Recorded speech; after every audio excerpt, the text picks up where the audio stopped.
Boa tarde a todos. Para quem não me conhece, eu sou Felipe Araújo, eu sou do quinto semestre de arquitetura, no turno da noite, e sou integrante do MEAL.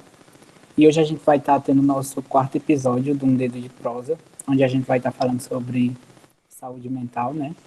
E hoje a gente vai ter a presença de Fabrícia Keila, ela que é graduada em psicologia pela Universidade Federal da Paraíba.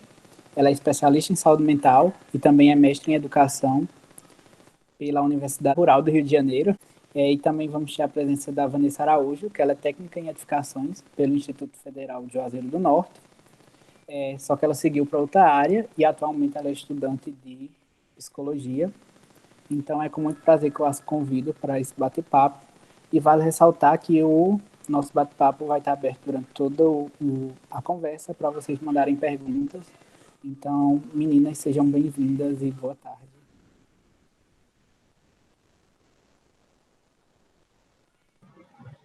Boa tarde, Felipe. Muito obrigada pelo convite e pela apresentação. Obrigada também, Felipe e Alisson, pelo convite. É um imenso prazer estar aqui.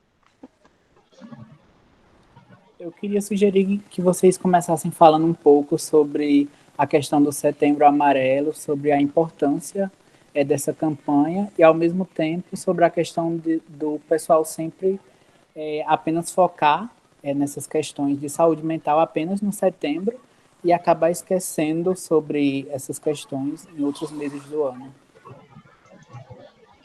A campanha de Setembro Amarelo é uma campanha que já vem se desenvolvendo no Brasil há alguns anos, mas é uma campanha mundial.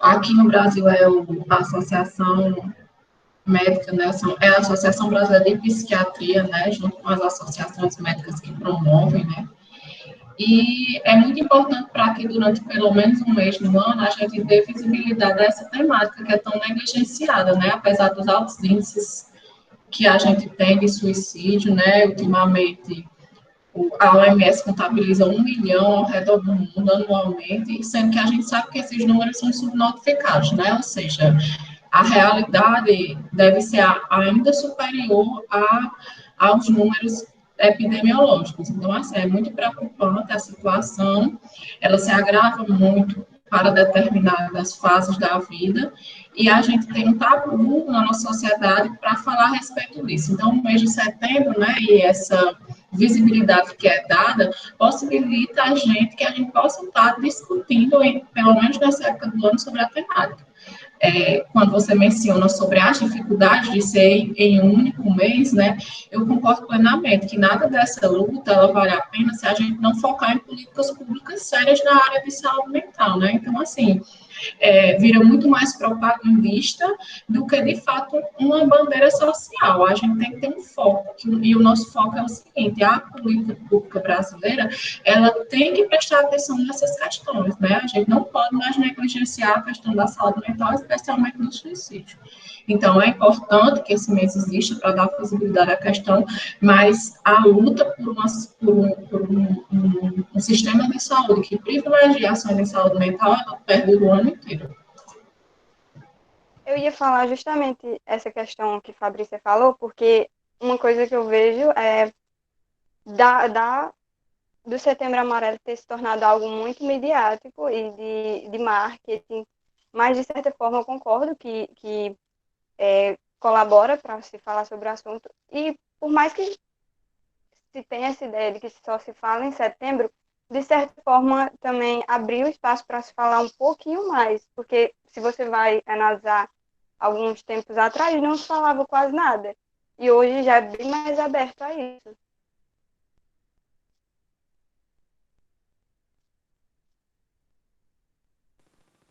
Show, show. É, já puxando para o lado da arquitetura agora, né? Eu queria saber de vocês um pouquinho sobre a questão da casa, sobre a questão da psicologia, do habitar, e como vocês veem a influência, né, da casa, do bem-estar doméstico, do bem-estar dentro de casa para a saúde mental.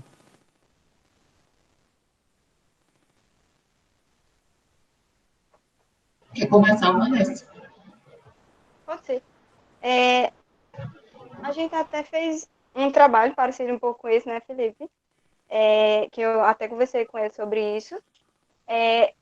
Essa questão da casa, da habitação, tanto reflete algo que está no sujeito, como também interfere nessa formação do mundo interior dele, né?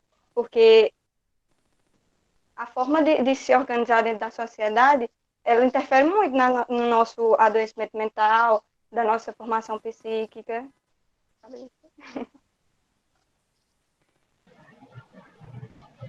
As subjetividades humanas, elas são complexas, né? E elas são formadas e fortalecidas em diferentes campos, né? Por muito tempo se achou que a psicologia tratava só do indivíduo e da vida mental deles, desconsiderando que nós, né, enquanto sujeitos, somos, antes de qualquer coisa, sujeitos sociais, né? Então, o ambiente, a casa, o lar, os espaços que a gente está ocupando, ele vai construindo a gente também, né? Assim como a gente, existe um princípio dialético, né? Que é a nossa construção se dá nessa construção de mundo, né? E a partir do momento em que eu transformo o mundo, eu vou transformando a mim mesma.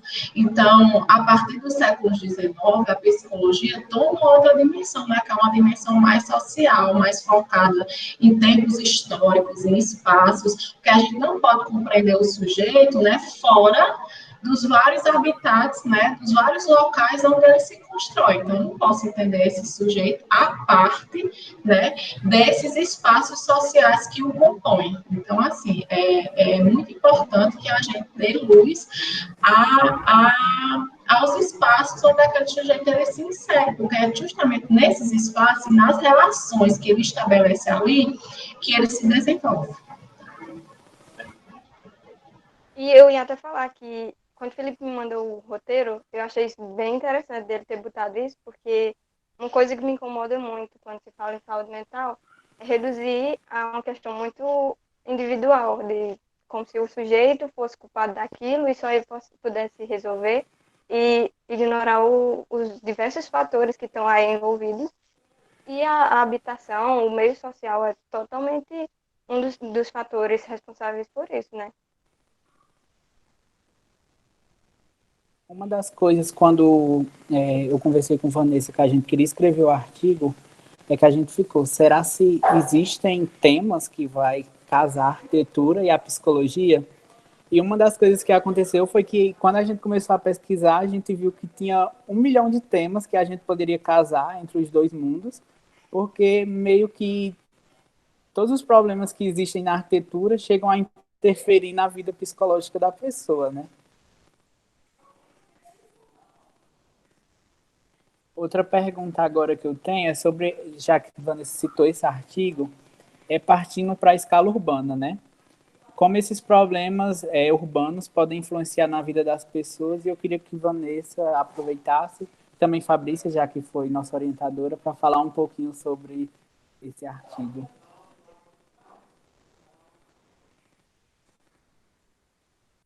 No nosso trabalho, a gente fez sobre a fadiga psicológica causada pelos problemas urbanos aos motoristas, e a gente identificou muitas influências negativas, principalmente relativa à estrutura realmente das ruas e do trânsito, que causa muito estresse, e a gente sabe que estresse leva a diversos problemas, inclusive de saúde física, mas principalmente mental. E então, é muito óbvio como isso influencia na saúde mental dos sujeitos e como isso causa adoecimento e o cansaço realmente. É por isso que você vê alguns motoristas realmente muito estressados ou muito irritados, e é por isso, né? Os espaços urbanos, as cidades, né, a construção das cidades, desde o início da Revolução Industrial e posteriormente com todo o advento do capitalismo, né, principalmente no Ocidente, a gente vê uma construção, né, da urbanização se dando de forma diferenciada, né? E esse nível de construção, ele interfere necessariamente também nas construções subjetivas, né? Isso é fato. Então, a maneira como se vive e se é em um espaço urbano não é a mesma maneira que se vive, que se é enquanto sujeito, né? Por exemplo, em um espaço rural ou em qualquer outro tipo de espaço. Os espaços e a forma como eles se organizam nas cidades, né? Eles são essenciais, eles dizem muito dos processos de saúde e de adoecimento, né? Então, hoje a gente tem um reflexo direto de como as nossas cidades se construíram, né, com poucos espaços, por exemplo, para lazer, com poucos espaços para a organização de uma vida social mais ampla. A gente tem as consequências disso hoje, né, nessa desestruturação, muitas vezes, de campos políticos na sociedade, nas cidades, né? A gente não tem esses espaços que garantam esses desenvolvimentos políticos do sujeito. Então, a questão da urbanização é uma questão muito forte. Concordo com vocês, eu pensei que tinha, não sei como é que está hoje na academia, né? Eu tenho mais anos de formação que Vanessa, poucos, mais alguns, mas já na minha época, né? A gente não tinha muito contato com, existe a psicologia ambiental, que é a psicologia que trata de várias questões referentes a isso, né, aos espaços, ao relacionamento do homem com o meio ambiente de forma geral, né, mas acaba que resvala na arquitetura. Mas as ciências humanas, gente, elas são muito... os conteúdos são muito comuns, né? A gente está estudando o sujeito, desenvolvimento do sujeito em um contexto social. Então, claro que certas temáticas, elas vão perpassar todos os campos de conhecimento, né? Mas na psicologia ainda é novo esse movimento, né, na área de psicologia ambiental, remete à década de 60, então, assim, você tem alguns lugares no Brasil que você tem um desenvolvimento mais forte de pesquisas nessa área, tá? Mas ainda, os trabalhos ainda são bem escassos, mas como você disse, quando a gente pesquisou, né, tem muita coisa, porque se você pensar, desde a década de 60, nos anos 80, com os escritos de Foucault, né, e as ideias de subjetividade, todo mundo sabe, né, quem não me conhece, mas vocês me conhecem, que eu acho que a leitura de Foucault é essencial até nesse campo, né, porque é justamente o Foucault que vem falar, né, das prisões, dos hospitais, como esses espaços, a organização desses espaços construíam subjetividades. Então, esses estudos garantiram que a psicologia ela se imbricasse por esse campo, né, que a gente pudesse trocar conhecimento, informação, formular conteúdos. Então, assim, a urbanização, enquanto tal, né, ela é muito importante também para as nossas análises na psicologia, né? A gente está sempre fazendo esse intercâmbio de conhecimento. Tu falou sobre a graduação, né? Da gente, eu acho que de quase todas as outras faculdades também, eu vejo muito pouco sobre isso. Quando eu fui fazer o trabalho, eu tive que procurar muito por fora. E acho que ainda hoje, assim, eu tenho que procurar muita coisa por fora, justamente porque a psicologia não consegue abarcar todos os temas, né? E sobre a questão da cidade, tem as questões também de distribuições de espaços, né? Porque a gente vê muita diferença estrutural nos bairros, que isso influencia também muita coisa, que é o que tu falou sobre o adoecimento. E a gente sabe que lugares com maior vulnerabilidade são mais propícios a essa questão do adoecimento, né? Exatamente. E aí a importância realmente das políticas públicas e do não trabalhar sozinho, né? Porque acaba nesse sentido de ficando um equipamento trabalhando sozinho, enquanto deveria se existir uma estrutura para uma melhor resolvibilidade. O Elson está perguntando no chat, né, Felipe, sobre como a gente poderia melhorar essa relação. Eu acho que a Vanessa usou a palavra correta, é política pública, né? Nada do que a gente possa propor enquanto nova vivência vai funcionar fora de uma política pública pública verdadeiramente engajada em transformar nossas cidades, né, os espaços da nossa cidade, ou seja, preocupada com o homem que vive nessa cidade, né, uma política pública que reconhece as dificuldades, né, que os espaços que foram criados no capitalismo, eles provocam em nós seres humanos, em nós trabalhadores. Então, assim, eu não acredito muito em mudanças individuais, né? Eu acredito em mudanças coletivas. Então, se a gente não pode se unir, ter uma luta política engajada em mudar nossas cidades coletivamente, então resta muito pouco para a gente fazer enquanto indivíduo, né? Uhum. Por exemplo, o caso do nosso trabalho, que era de mobilidade urbana, se a gente não conseguir lutar e se a gente não lutar pela mudança das políticas públicas para garantir a melhoria nesses espaços públicos e garantir que a gente tenha uma mobilidade de qualidade, eles vão continuar tendo a fadiga psicológica por anos e anos e anos e anos até que isso seja resolvido. E acho que está aí a importância do que vocês estão fazendo agora, né? De trazer essas discussões para o curso de vocês, porque eu acho que ainda existe muito uma imagem da arquitetura como uma questão elitista e individual, assim como a psicologia.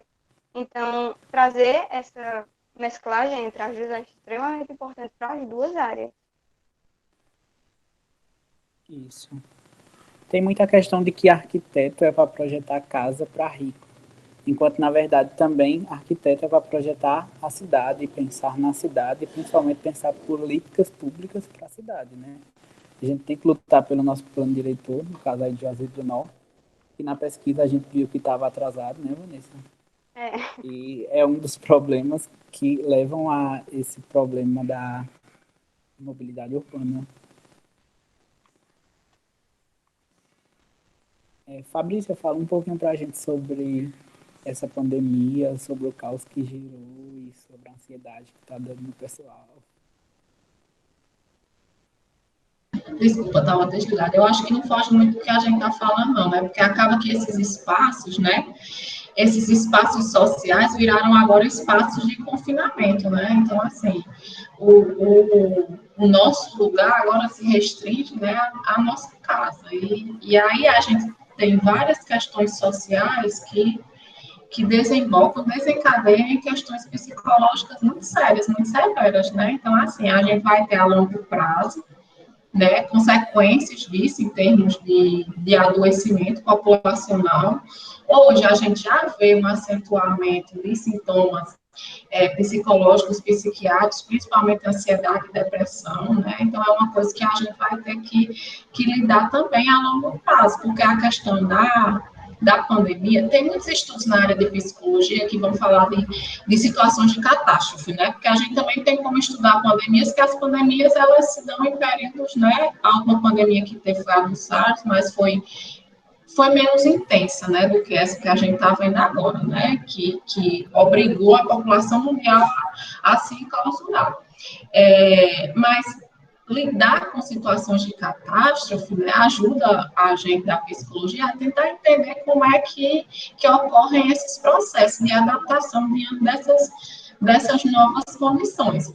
Mas, assim, Felipe, é inevitável que isso gere ansiedade. Vai gerar ansiedade. A grande questão é que a gente possa compreender, a gente enquanto sujeito, o quanto dessa ansiedade, se essa ansiedade ela começa a atrapalhar demais nossa vida, nossas relações, se ela começa a ser uma ansiedade persistente, prolongada, né? Se ela dificulta que a gente lide de forma adequada com coisas que a gente lidava muito bem anteriormente, a gente tem que ficar muito atento, porque isso pode produzir um sintoma cujo tratamento vai precisar de um profissional, né? Então, é um momento da gente estar muito atento à nossa saúde mental. Por muito tempo a gente negligencia, né? A gente negligencia muito o nosso bem-estar, como é que a gente está se sentindo. Então, a gente meio que liga o botãozinho do cotidiano, né? E vai vivendo, e de repente o sintoma aparece e a gente finge que ele não está ali, porque as coisas vão funcionando. Só que agora, de repente, né? Isso vai ficar cada vez mais visível, porque a gente vai passar cada vez mais tempo longe dessas determinadas rotinas, né? Que fazia com que a gente, de certo modo, maquiasse certos sintomas. Então, assim, é um momento muito difícil, é um momento que requer de nós, profissionais de saúde, muita atenção, né? Porque, além do que pode surgir agora, nesse momento, a gente ainda vai ter por algum tempo, né, as consequências dessa situação atual. Quer complementar, Vanessa? Tenho uma pergunta para tu. Perguntaram aqui para tu, no caso de habitar, quais doenças psicológicas podem ser notadas e nesse tempo de pandemia, algumas delas já foi notada um acréscimo de casos? Ansiedade, depressão, são as chamadas patologias comuns, né? São comuns no nosso tempo. Primeiro, são frutos de um contexto cultural e social. Então, você vai ver aumentado muito mais sintomas ansiosos e depressivos, tá? Por quê? Porque a ansiedade surge naturalmente de uma situação em que você não sabe o que é que está por vir, você não sabe quando a vacina vem, você não sabe quanto tempo você vai ficar aqui, você não sabe onde é que o vírus está, você não pode olhar para ele. Então, veja, a situação toda em si é ansiogênica, ela produz ansiedade, tá? Não teria como ser diferente. Então, essa situação já vai produzir sintomas naquele sujeito. E, além disso tudo, você ainda tem atrelado sintomas depressivos que podem se acentuar, né? Aquele sujeito, porque sua vida, gente, sua vida foi tirada de você de forma abrupta, né? Seus hábitos. Então, a maioria de vocês tinha uma rotina muito bem estabelecida, ia para a faculdade, de tarde saía com os amigos e tomava café e fazia, sei lá, várias coisas que pessoas na idade de vocês fazem, né? E tudo isso foi, de repente, tirado de vocês. Então, é comum que se desenvolvam certos sintomas. O que não é comum é a persistência deles, né? O que não é comum é que eles atrapalhem demais a retomada da vida de vocês, né? E o pleno desenvolvimento de vocês. Mas é esperado. E, assim, hoje as grandes projeções, inclusive da OMS, né? É que a gente vai ter que se atentar a longo prazo, né, nesses sintomas específicos, nesses quadros clínicos específicos também, que é ansiedade e depressão, tá? Estresse também, né? Então, esses sintomas que são sintomas que a gente chama de sintomas comuns, né? Sintomas contemporâneos, sintomas que são típicos de uma época, porque, na verdade, a gente, enquanto sociedade, já vem sofrendo com esses sintomas há algum tempo, né? Pelo modo de vida que nós temos, extremamente acelerado, pela maneira como nós temos a necessidade de mostrar felicidade o tempo todo, né? Isso acaba provocando nos sujeitos esse sentimento de mal-estar, então essa baixa autoestima, essa valorização excessiva da aparência, né, da materialidade das coisas. Então, tudo isso produz nos sujeitos sintomas. A maneira como a nossa sociedade ela se desenvolveu, ela produz sintomas que são bem característicos da nossa sociedade, né? Assim como na sociedade vitoriana de Freud, os sintomas eram histéricos, né, por causa da grande repressão sexual. Hoje, nossos sintomas, eles fazem a gente pensar sobre como a nossa sociedade vive, né, como a nossa sociedade nos impõe um ritmo, né, que em algum momento vai produzir no sujeito sintomas. É isso que está acontecendo agora e a gente vai, por algum tempo, ter que lidar com muitos desses sintomas, vai aprender a lidar com eles e identificar quando é necessário uma ajuda profissional, porque em muitos casos será.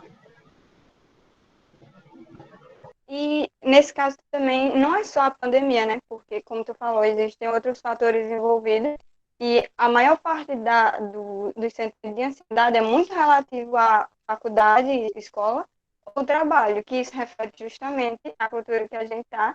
E, pelo que eu sei, estudos também falam que pela baixa de empregos vai aumentar justamente o adoecimento mental. E eu acho que por isso que é importante esse ano, principalmente, se falar sobre essa prevenção de suicídio, porque futuramente vai existir uma alta demanda de cuidado. Historicamente, depois da grande crise de 29, né, você teve um aumento potencial do número de suicídios. Então, essas crises sociais e econômicas, elas geram necessariamente problemas psicológicos. Então, é a maior comprovação, gente, de que tudo está interligado, né? De que você não consegue separar o sujeito do ambiente, da sociedade, das estruturas maiores em que ele está. Você não consegue tirar esse sujeito desse lugar.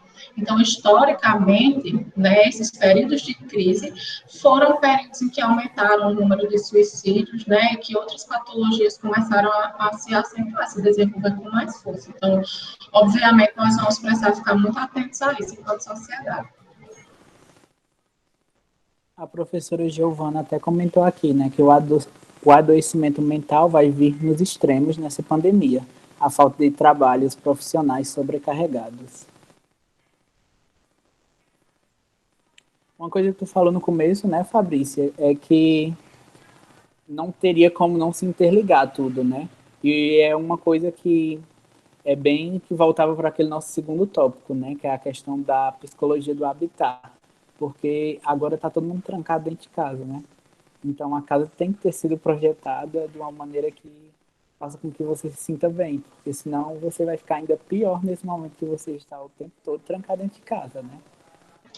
Fora os novos modelos, né, que vão exigir uma adaptação muito, como é que eu posso dizer, imediata da gente, tá? Então, a maioria de nós, vocês, assim, os mais jovens, acabam que eles ficam o processo de adaptação é mais rápido, porque já existe uma vivência muito maior com a tecnologia, tá? Mas aí eu vou falar por mim, também vi alguém falando no chat, né, que o home office é terrível, né? Então, vou falar por mim.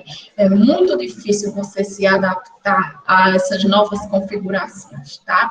É muito difícil. E a sociedade exige, né, os meios os meios, as instituições nas quais a gente está vinculado exigem de nós uma mudança muito drástica e efetiva em pouco tempo.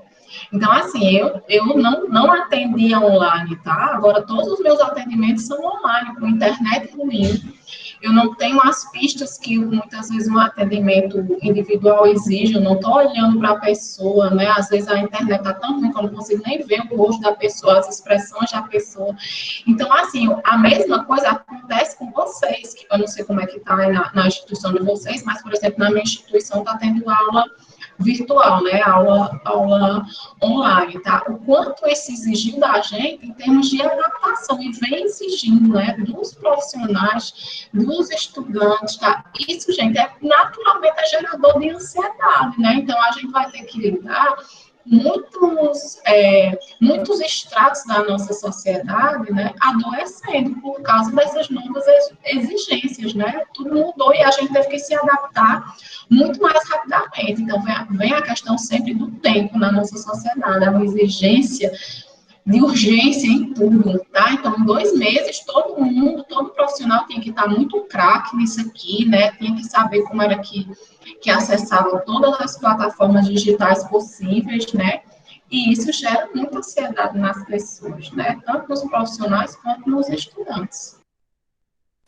E acho que a questão da produtividade, né, também, tanto para os professores, profissionais de modo geral, e para os estudantes, essa cobrança de não ficar parado, de não perder tempo, de estar produzindo, de estar estudando, de estar adquirindo mais alguma coisa.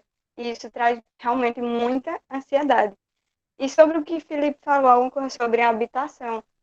Realmente a habitação é importante para lidar com o problema, mas também para não lidar, né? A gente sabe que algumas pessoas procuram estratégias de não lidar com os processos internos.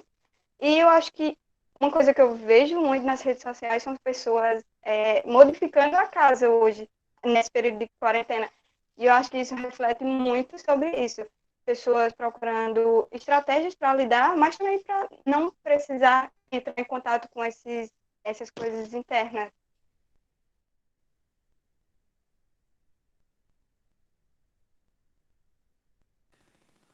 A Giovana até comentou aqui, né, a professora Giovana, que o home office não é de Deus.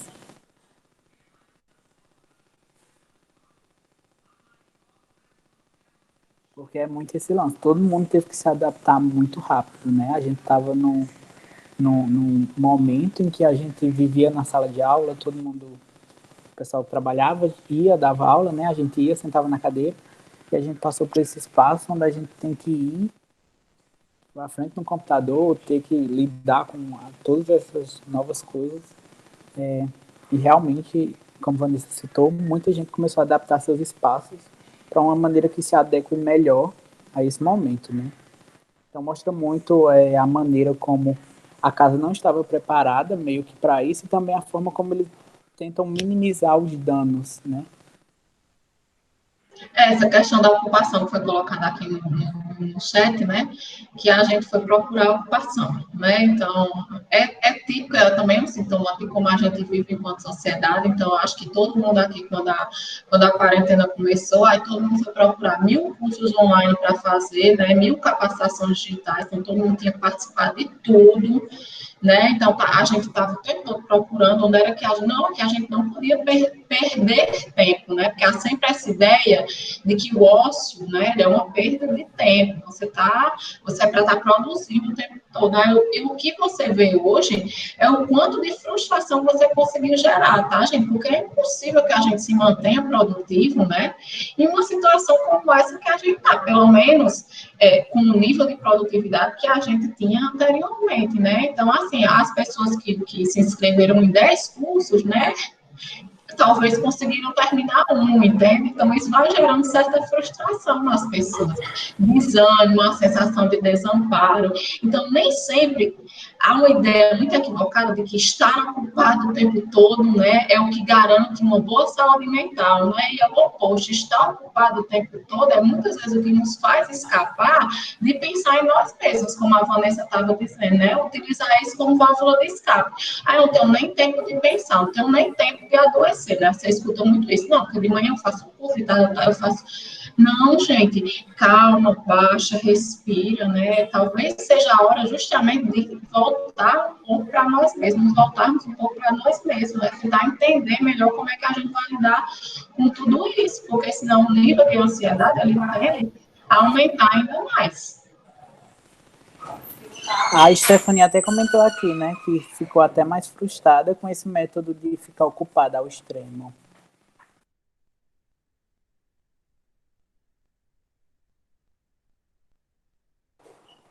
A Laila comentou aqui que depois de muito tempo morando fora, ela voltou a morar com os pais.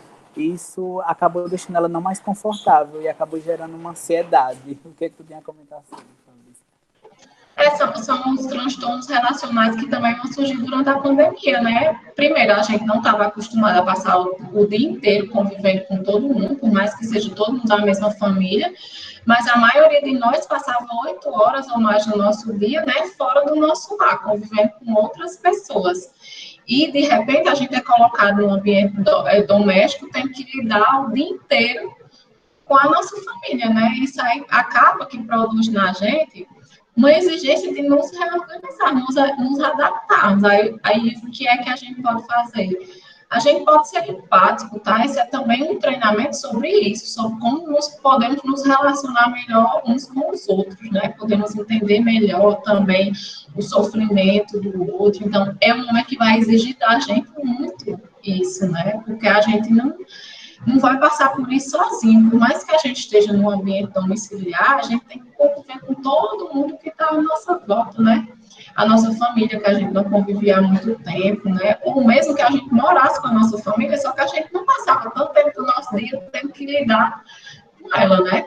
Então, assim, é outro ponto em que é exigido de nós, né, uma nova reorganização, é justamente como lidar com essas relações sociais, né, tão próximas, tão aproximadas, né? De repente, eu estou vendo minha mãe, meu irmão, 100% do meu dia eu estou vendo ele, os conflitos vão começar a acontecer e eu vou ter que trabalhar essas questões em mim para poder lidar com o outro.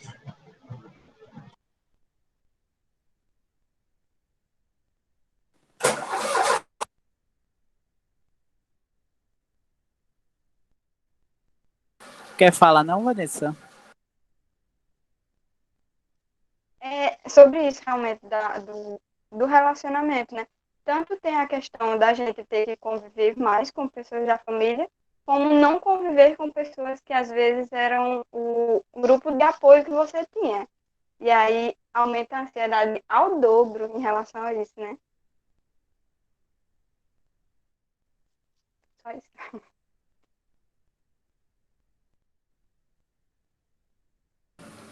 A Alisson tinha perguntado como lidar agora com esses problemas, Fabrícia, para tentar minimizar nesse momento. Assim, vamos lá. E não é um manual, tá, gente? Cada sujeito é um sujeito, cada forma de encarar a realidade é diferente. Agora, assim, tem certas coisas que facilitam, né? Tem muita dica de autocuidado, assim, no sentido de quê? De que é bom que você esteja sempre atento a seus ciclos de sono, né? Que você consiga dormir bem, se alimentar bem, fazer alguma atividade física, mesmo diante de tudo isso. Ai, Fabrício, isso é uma baboseira, né? Se existe uma coisa que é comprovada cientificamente, assim, são os benefícios, né, de uma boa noite de sono, de boas práticas, de alguma atividade física constante. Então, tentar manter uma rotina mínima, né, uma rotina mínima, se organizar minimamente e se organizar também de acordo com sua família, tá, porque também não adianta você ter um nível de organização, mas sua família não conseguir, né, estar colaborar para que essa sua organização ela se desenvolva, então manter uma rotina, estabelecer uma rotina, são pontos essenciais, é daí que você começa, né? Depois que tudo isso está organizado, tá? É muito importante fazer um trabalho de autoconhecimento, tá? A gente como eu disse anteriormente, há uma negligência da nossa sociedade em trabalhar com aspectos emocionais, tá? Então, a gente viveu por muito tempo numa era de glorificação dos aspectos mentais, em termos cognitivos, né? Então, a supervalorização da inteligência, né? E da razão, e uma desvalorização de aspectos afetivos. Então, hoje, muitos de nós não conseguem lidar com os nossos afetos. A gente tem dificuldade de entender nossos afetos, às vezes a gente nem quer sentir o que a gente está sentindo, né? E aí a gente aprende, durante uma grande parte da nossa vida, a fugir do que a gente sente, né? Ao invés de lidar com o que a gente está sentindo, a gente simplesmente foge. E num momento como esse, a gente é confrontado com todos esses sentimentos, né? Então, talvez, eu vejo, eu não sou poliana, tá? Eu não estou dizendo que, nós vamos sair dessa pandemia pessoas melhores, não, nós vamos sair com um monte de problema, né, enquanto sociedade. Mas pode ser nesse momento de confrontação com nós mesmos e com nossos sentimentos que a gente acha algum tempo para que a gente possa cuidar de nós mesmos, tá? Que a gente possa fazer essa reflexão, essa autorreflexão. Porque é só por meio dessa autorreflexão que eu consigo lidar com o outro, tá? Sem julgamento, né? Sem violência, sem nos comunicar de forma violenta. Eu sugiro para quem gosta de ler, tem um autor americano que ele tem um método que chama de comunicação não violenta, que é fantástico, tá? Que é para a gente aprender a conversar com as pessoas sem violência, né? Sem julgamento, com amor, né? Com empatia. Então, como é que a gente pode fazer isso, né? Então, tem muita coisa que pode ser feita, tá, gente? Mas se a gente começar, pelo menos por aí, tá? A tentar fazer essa autorreflexão, eu acho que já é um bom começo para a gente desenvolver algumas questões. Até porque esses métodos de enfrentamento da situação são muito pessoais, né? Então, você se conhecer colabora justamente para você encontrar esse seu próprio método de como lidar com isso.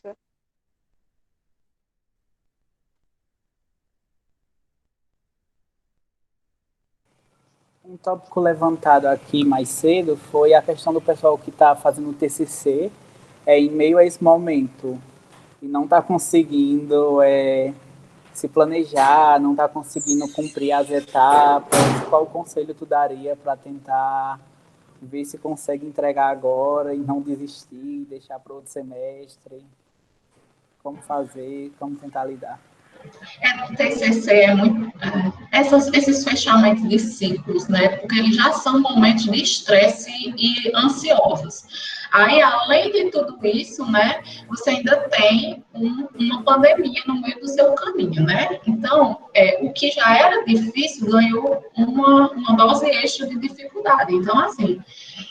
primeiro, a gente tem que ser mais paciente, né, conosco, então o momento é único, tá? Então essa cobrança, essa exigência, muitas das vezes, gente, o que eu aconselho é, não tá conseguindo terminar? Para um pouco, respira, entre em contato com você mesmo, tenta entender quais são suas possibilidades, reconheça seus limites, tá? Tem tanta gente passando por tanta coisa e a gente não consegue parar, sabe? Não consegue se reorganizar, se reestruturar, porque a gente acha que se a gente não terminar agora, a gente vai perder o ano, e se a gente perder o ano, a gente vai perder a vida. Então, essa exigência, o mundo, né, a sociedade já existe tanto em nós, então, se nem nós pudermos ter esse olhar mais complacente, né, de cuidado mesmo, poxa vida, eu não consigo. Alguns de nós vão ter que admitir para si, que não consegue. E isso não é ruim, tá? Isso não é ruim. O que a gente não pode é se negligenciar nesse processo, tá? Então, assim, o que dá para fazer, o que é que dá para fazer? Estou terminando agora. Se você conseguir, né, se organizar seus horários, isso é fato, né? Se você conseguir manter horários de estudo, manter ritmo de escrita, né?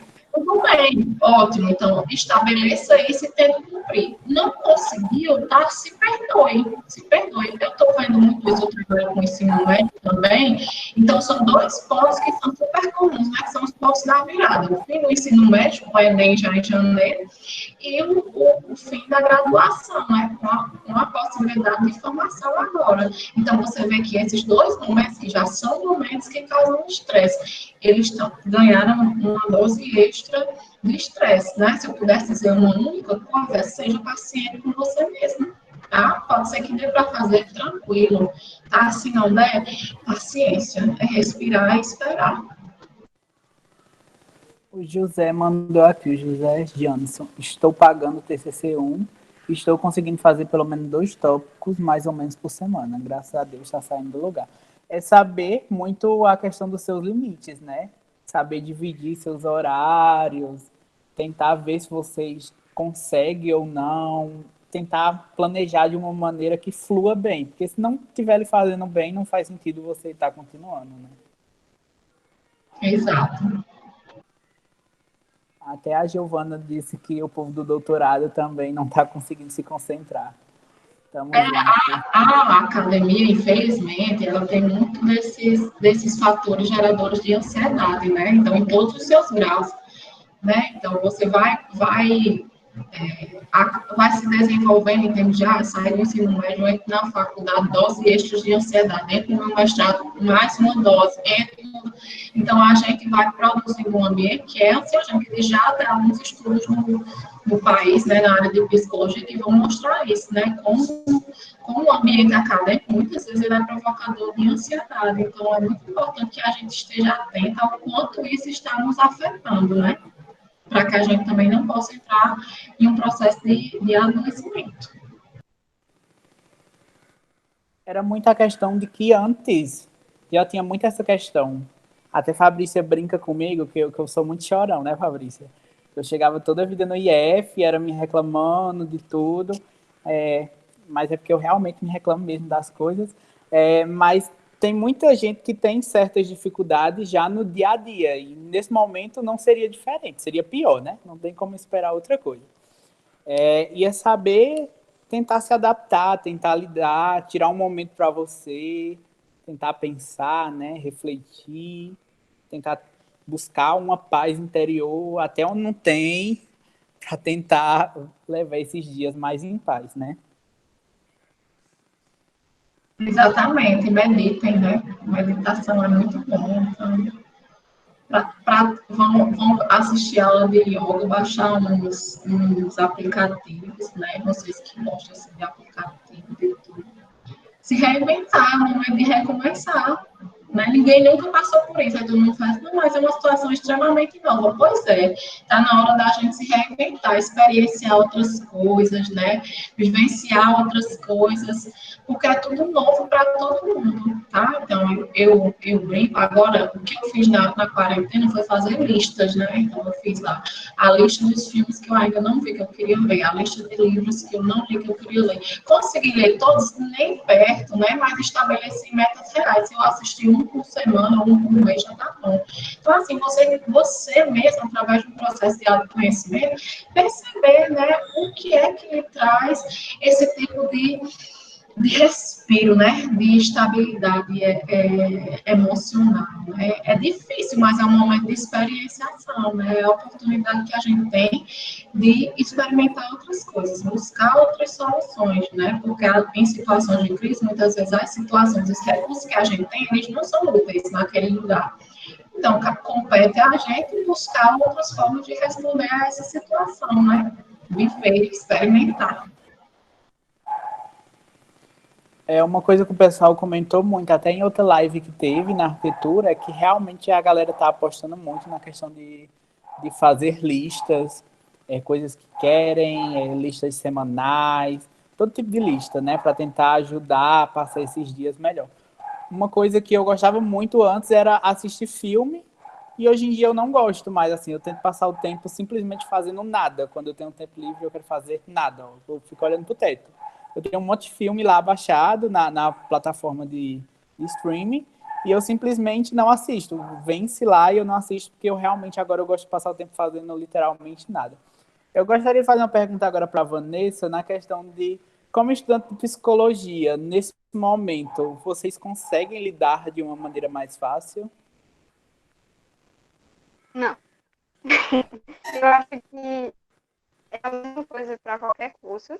São os mesmos fatores ansiolíticos, mas eu acho que, de certa forma, existe um pouquinho mais de apoio em relação aos colegas e alguns professores, porque nem todos também são muito acessíveis. E eu acho que o que me ajuda agora é a terapia. E como a maioria dos alunos de psicologia fazem terapia, então, por isso, talvez estejam lidando um pouquinho melhor. E sobre o que falou da lista, eu acho que tem uma perspectiva também de pensar no futuro, né? A lista é uma coisa que você vai fazer ainda, então, você conseguir pensar algo que ainda vai ser realizado, talvez ajude a lidar com isso, né? Pode passar. Gente, é assim, a Fabrícia, ela tem um compromisso daqui a pouco, então o nosso bate-papo hoje vai ser um pouquinho mais rápido e Hoje também é um o pouquinho mais aniversário da simples. Beyoncé, aí eu fui convidada para o aniversário, então que Amo. Então, eu queria agradecer a presença de Fabrícia, que assim a gente convidou e ela topou na hora, e também de Vanessa. Então, obrigada por terem topado participar. Certo? Obrigada também. foi um prazer, Felipe. Sempre que precisar, estamos aí, tá certo? Estou muito orgulhosa. Morro de orgulho de você, de Vanessa, de Alisson, de todo mundo. Beijo grande, viu? Beijo. Quem tá me chamando? Tchau, Fabrícia. Eu quero aproveitar agora e convidar vocês para o próximo episódio do Um Dedo de Prosa, que é na próxima sexta, dia 11, às 4 da tarde, vai ser com Valdeísia Tavares e Everton Alves. O nosso tema vai ser Se a Veste Não, Cálculo Não é Nenhum Bicho de Sete Cabeças, onde a gente vai falar sobre a aplicação e a importância de cálculos na arquitetura. E se você perdeu algum episódio, algum trecho do episódio ou quer rever algum episódio antigo, o link para o nosso canal, ele se encontra na bio do nosso Instagram, né? @meal.unifap. Então, nos sigam e o link está lá para se você quiser ver algum episódio. E esse vai estar disponível em breve lá. Então, gente, muito obrigado. Quem não colocou ainda o número de matrícula, por favor, coloque no bate-papo para a contagem das horas, tá? Tchau, tchau, gente. Foi um Tchau. prazer.